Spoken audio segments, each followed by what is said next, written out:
Transport Department Government of Manipur NIC Manipur State Unit ka Khutsamnaduna Nongma Oiba State Level Workshop ama PANGTHOKKHRE IDTRC Top Dusara da Electronic Detail Accident Report EDAR Cashless Treatment of Road Accident Victim Scheme 2025 and Compensation to Victim of Hit and Run Motor Vehicles Accident Scheme Haiva Team da PANGTHOKPA Thoramaduda Anurag Bas by IFC PCCF and IOFF and Chief Wildlife Warden and Additional Chief Secretary, Transport TCI, Government of Manipur, Kengwa Zuringla IAS Secretary, Science and Technology, CEO, State Health Agency, Manipur, Zogesan Rahobism, IPS, DIGP, State Police Nodal Officer, EDAR na Thoramaduda, Oiba Mitunglen Singh Oina Sarukyaki.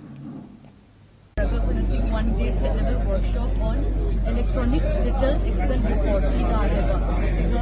cashless treatment of road accident victim scheme amasung compensation to road accident victim scheme gi matang da workshop sincerely asi workshop sinna aim and objective the stakeholder coordination sing and effective hoina tawragadi